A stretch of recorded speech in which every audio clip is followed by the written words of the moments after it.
Good morning, guys. Welcome to this episode of Happiness After Codependency. I'm Marshall Burtcher. I'm your guide back to knowing, loving, trusting yourself, and living who you are. Been quiet for a little while because I myself have been on an actual internal journey, an emotional journey, in my own healing, my own reclaiming of myself from my own codependency. Because, hey, I'm on the same road you guys are. I'm just down the road a few more miles. I can point out what the crazy chicken's doing, what you could do with that, or give you a heads up as to what you might encounter on your journey back to yourself. So I'm excited to have you here. I'm grateful for your time and your attention. And today we're going to jump into a topic that emerged for me over the last little bit. And now I don't even see the description of it, but YouTube or Facebook and their changes. We're going to explore the fear of what they might do if we don't please and appease them. This is a core motivator of codependency. And it's one of the deeper ones that take a little bit of time and work to dismantle. So we're going to explore that today. But before we do that, I'm going to get this shared out to the community here real quick, because the community is your safe haven here on the internet, where you can find tools, support, and guidance in your journey out of codependency and back into self-trust, back into self-love, and basically knowing, loving, and living who you are. So that link is above on Facebook, below on YouTube, and if you're on the podcast, come join us. You can just go to freetheself.com. That's www.freetheself.com, and you can click on the community link above and join us there. Also, guys, if you don't know that, I do have a podcast. I'm on Apple Podcasts, Google Podcasts, and Spotify. Just look up Happiness After Codependency, and boom, there I am. Okay, so let's get this shared out here. Just got to click a button here, or two or three, you know how it goes.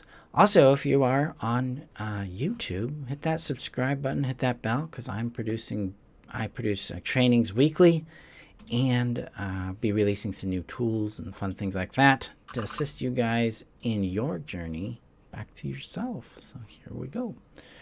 All right, so core motivator of codependency, and that fear of what they'll do if we don't please and appease them. That's when we look at codependency from a nervous system's regulation angle, or trauma, we're really looking at a fawn response. So the body has four options when it encounters a threat. Option number one is to try to fight it and kill it. Can I defeat it? So if the body believes that, hey, I can overpower this thing and neutralize this threat, it's going to choose the fight stance. But if the brain, the amygdala specifically, doesn't think it can accomplish that, then it's going to try to run or evade or flee that threat. So that's where our flight response comes from. Now, if it can't do either of those, it's going to attempt to appease and please this threat, and that's called a fawn response. The idea here is if I can make the threat like me, it won't harm me, it'll leave me alone. Now, if that doesn't occur, if it can't accomplish that, it moves into what's called a freeze response or collapse, where it plays dead. It's like, okay, well, just going to be dead, not going to be alive, I'm not going to have needs, I'm not going to have feelings, I'm not going to ask for things, I'm going to become invisible, now leave me alone. Codependency is a result of a freeze-fawn loop, where we freeze and hide, fawn and appease. And sometimes we'll advocate, we'll get into a little fight or a little flee, but dominantly it's driven by that freeze-fawn loop, where we're trying to please them and appease them, or just be invisible so we don't get this kind of attention and this heat, this impact we get from them when we have a need or a want or a feeling, or we dare to take up space or exist, or we don't actually please them. And that's really what points to this core motivator of codependency, is the fear of what they'll do if we don't appease and please them.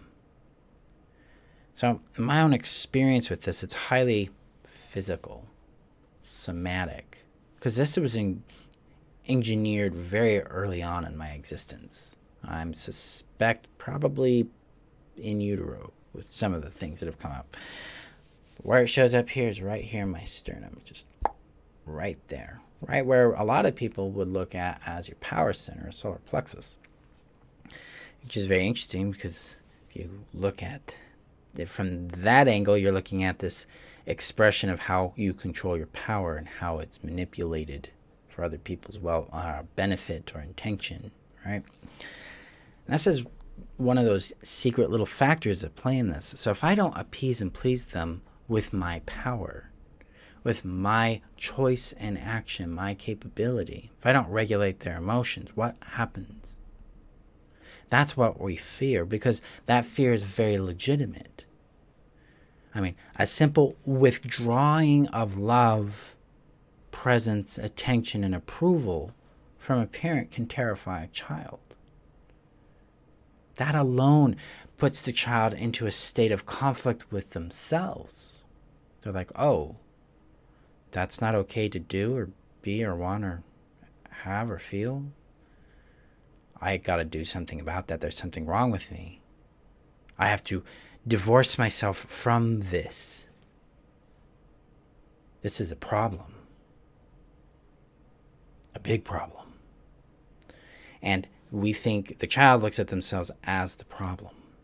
They're like, shit, what do I do? And from there comes the please and appease response. Because the please and appease response doesn't happen before. It happens in response to the sensation of threat to our well-being. Oh, if they're going to withdraw and pull away their love and their approval and their attention, what else is on the table? What else could happen here?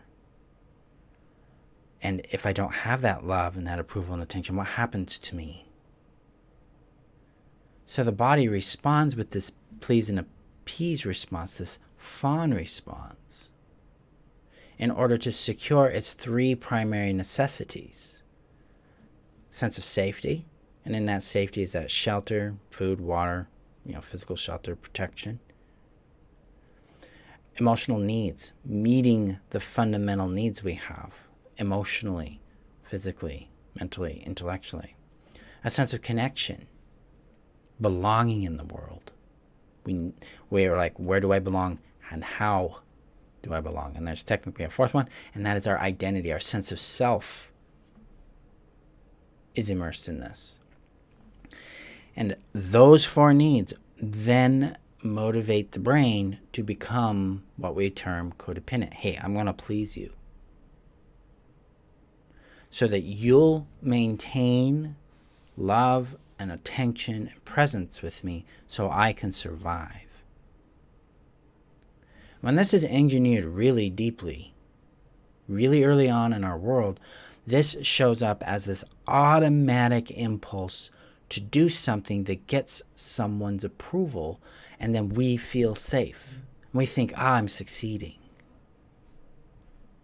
I am winning here. I'm doing what I should be doing to get love. I'm being the right person. I'm doing the right thing. I'm showing up the ideal way. It's all motivated from this fear of what they'll do. Because we know what they have done, and we're scared, rightfully so, of what else they might do. Because for a child, abandonment is the biggest threat. Because how do you survive? So the child is literally at a very primal level wrestling with, how do I survive this? How can I guarantee my survival with this environment I am dealing with? This is why it's so profoundly difficult to exit codependency. For many of us, especially if we deal with the big result from this, which would be trauma bonding. This is why we wrestle a lot with what is the right thing to do, and why being occupied in our own space, our own autonomy, personal sovereignty, a right to take up space as we are, can be very scary. Because our primal needs have been connected to this fear, rather than being connected to a sense of safety, a sense of reliable care for ourselves. And this is that exit from codependency moves us into this reliable care, starting with ourselves. And at the foundation of this is self-trust. And there's a loop here, because self-trust has to be developed by, acknowledging, legitimizing, and integrating the reality of our needs and wants, and then putting into an action that supports it. So we're building this trust with ourselves, and then that expands self-trust, which loops it back around that way. But that fundamental regulator of self-trust is essential to undoing this core fear. What will they do if I don't please and appease them? And a lot of this is an internal work with this young aspect, or several young aspects of yourself that have been locked in this fear, and helping them discover that they have survived. It worked. The codependency worked. We got through this. And now we can stop doing that, and we can start to learn to do something else that enables us to get our needs met in a healthy way. So those 4 needs of safety, identity, primary needs, connection, those can be met through self-respect, through consensual, loving connection with others. That's a big journey, big journey.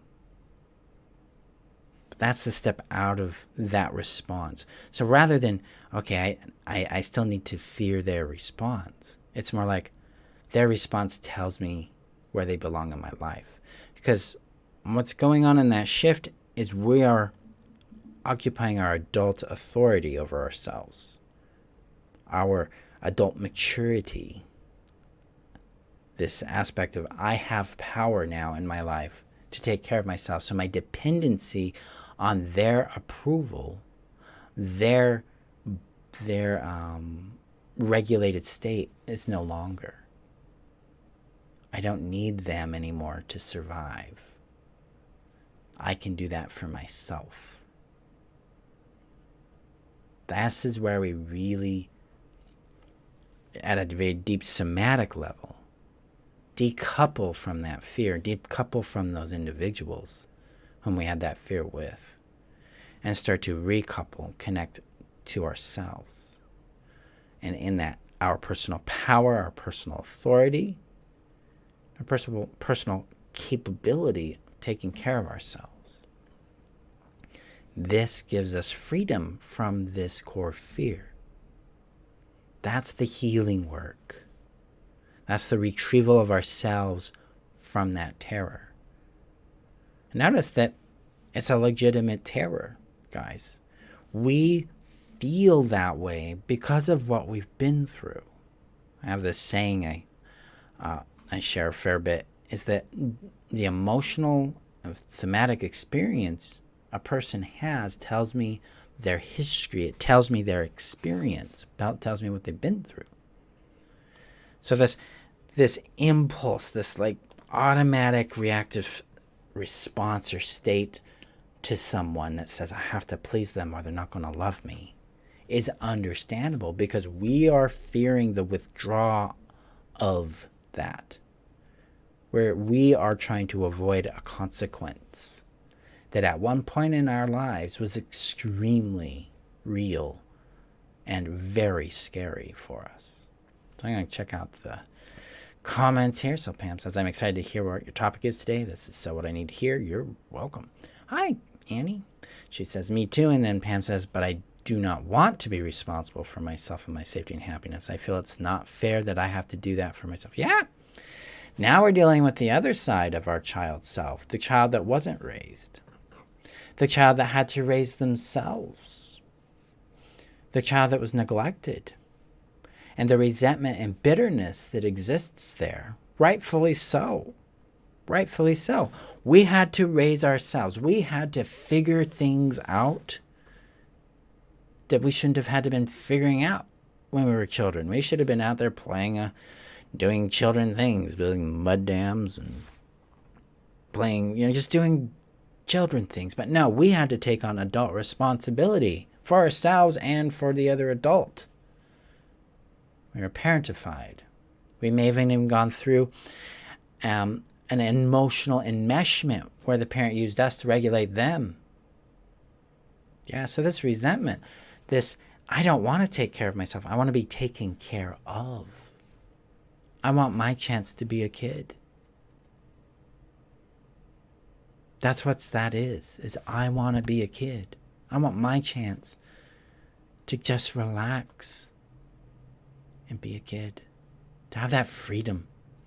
Because we didn't consent to the responsibility. It wasn't something that was brought into our world gradually as we matured, as we grew up. No, it was just like, hey, you do that again and I'm going to take away this love. You have to please me. You should have known better. I mean, you were put into a dynamic where, well, let's see if I rephrase this. You had adult expectations placed on your child self. So that resentment makes sense.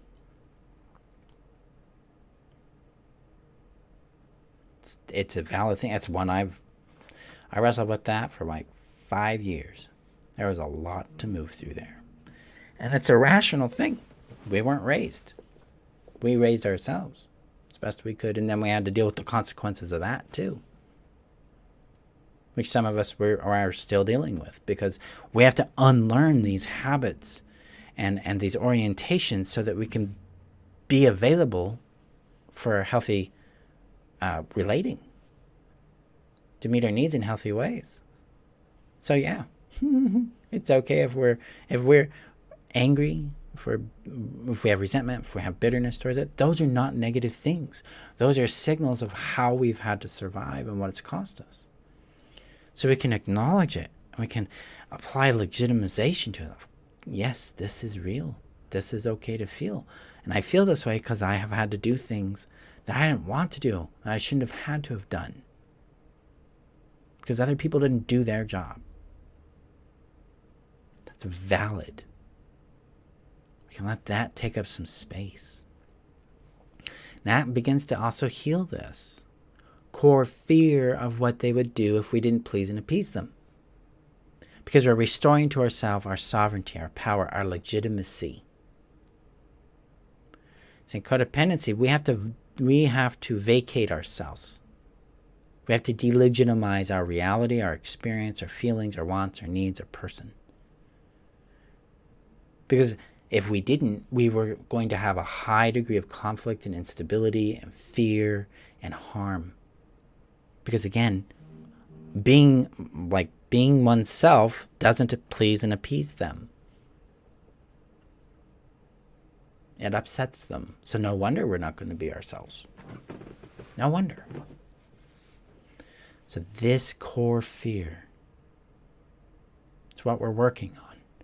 It's what we're navigating, working to understand and connect with and bring love and kindness and care to. Because this part of yourself isn't wrong. It's not bad. It didn't do anything wrong. It didn't earn this.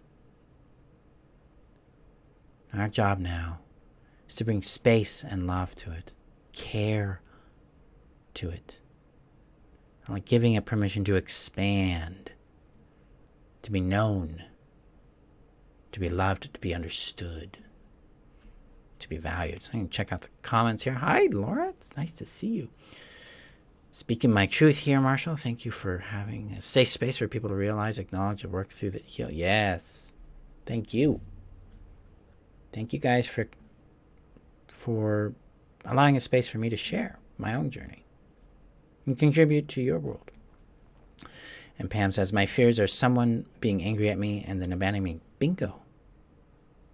Yeah. Because guess what? Dollars to donuts, that's happened to you.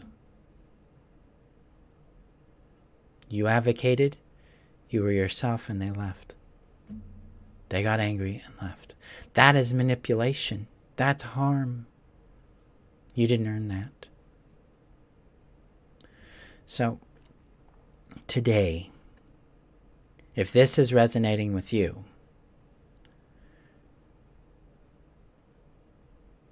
let's see, my body's giving me a signal here. Mr. Body, The first thing is let's acknowledge it. Let's give it some light.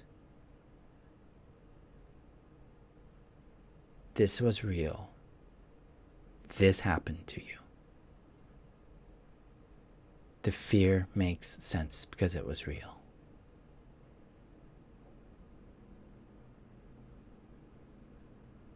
Let yourself sit in that space for a little while. A little while can be days, could be months, it could be 10 minutes. Doesn't matter.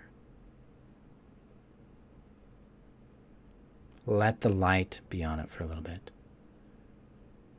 And if that's overwhelming or activating, take a moment from it. Because that just tells us that your capacity was filled up. It was maxed. That's okay.